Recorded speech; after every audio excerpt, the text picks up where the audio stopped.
Hello there. Security in Confluence is simple, yet robust and effective. In this episode, you will learn about the three basic layers that make up Confluence security, which are user groups, space permissions, and page restrictions. We will explore security as it applies to the everyday Confluence user. Let's jump in. Here we are in the space directory. To begin, we need to open the space permissions page for the space we're interested in. We can do this in one of two ways. We could open the space first and then click on the Space Tools button. Or we can simply find our space in the space directory list and click on the information icon.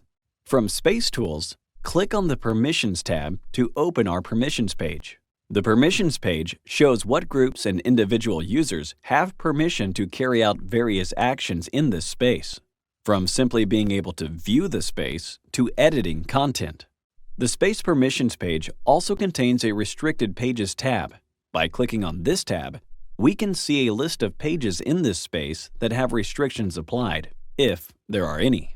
The Space Permissions page is split into two sections, which are Licensed Users and Anonymous Access. At the top of the page is the Licensed Users section. This section affects everybody who has a Confluence user ID to access our Confluence site. The Licensed Users section controls permissions for groups and individual users. At the bottom of the page is a section that is rarely used by most organizations. This is the Anonymous Access section. When Anonymous Access is enabled on a space, this means that visitors who have not actually logged into Confluence could access this space using only the web address and an internet browser. Although in some organizations, there may be technical issues to consider before anonymous access will function. Examples of uses for allowing anonymous access to a space are for things such as using Confluence to create a customer support or information portal. The online help system for Confluence is an example of one of these. When you press the Help key inside Confluence, you are redirected to the Confluence online help and documentation site, which is on the internet. If you look at the bottom of the screen, you'll notice that the support site is actually powered by Confluence. This is what we mean by anonymous access. Using anonymous access is rather rare, so don't be surprised if this is not enabled in your own organization. However, if it is used, anonymous access visitors could come from either internal or external sources. They could be distant colleagues from different parts of your own organization, or they could be external visitors from the internet, for example, your customers. Enabling anonymous access is normally only done after support and consultation with your organization's computer or IT department. There may also be technical and data security issues to consider. In most cases, anonymous access will be completely disabled. Next, let's look up again to the top of the page at the Groups section. The Groups section shows us which groups of Confluence users have been given or denied certain permissions in this space. It is far easier to manage space permissions using groups on a single line than it is to manage dozens or more individual users. However, creating or managing group names or adding or removing team members to groups can only be done by the Confluence Site Administrator. The Confluence Site Administrator is a person or a group, usually from your company's IT department, who is in overall control of managing your Confluence site. Back to our example. This group, named Confluence Users, literally means all Confluence users. The membership list for this group contains literally all of the Confluence users in our company. So, if we examine just what all of our Confluence users can do inside this space, well, it's not that much. This row tells us that there are only two things that all of our Confluence users can do in this particular space, which are view the contents of the space or add comments to pages. And that's all. As this particular space is the team site for our product engineering team, when we first created this space, we also asked our Confluence Site Administrator to create a group for this team space, called Product Engineering. Our Confluence Administrator also added all of the names of our team members to this new group to give them all group access. So, to add this new Product Engineering group and give them the permission needed to edit pages in this space, we simply click the Edit Permissions button. Next, we start typing the name of the new group that we want to use. And when Confluence finds a match, click the Add button. I can now select the permissions that I want to give to each of the team members for this group by editing this single group line. Most permissions are self-explanatory, but let's check the less obvious.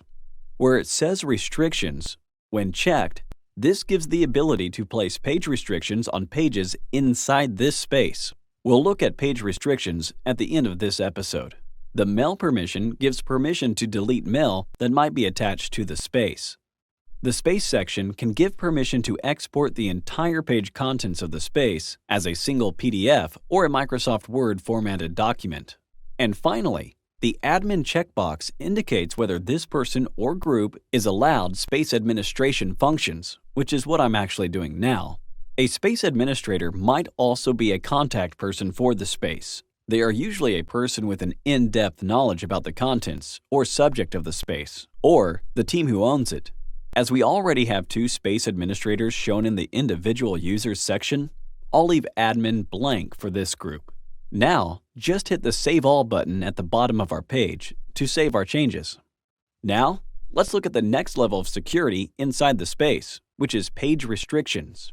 But before we leave this page, let's click on the Restricted Pages tab again, just as a reminder that this is the area where the list of any pages that are restricted can be found.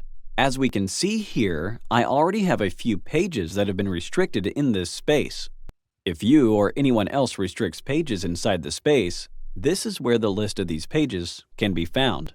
Let's now look at restricting pages. I'll go back to our space homepage by clicking on the space name top left. You can see immediately on our homepage that there's a gray padlock symbol at the top of the page.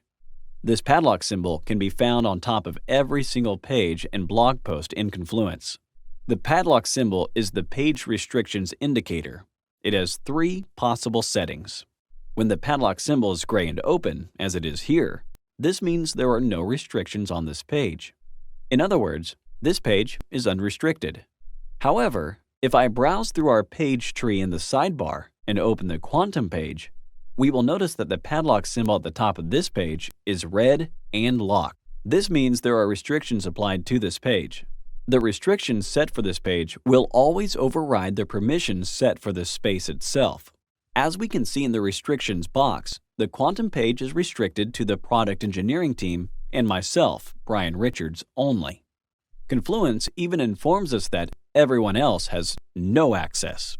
When I click on one of the child pages underneath the Quantum page, we can see the padlock is now in the open position, but it is still red. When I click the padlock icon, the restrictions box opens. The restrictions box tells us that there are no restrictions set on this page itself.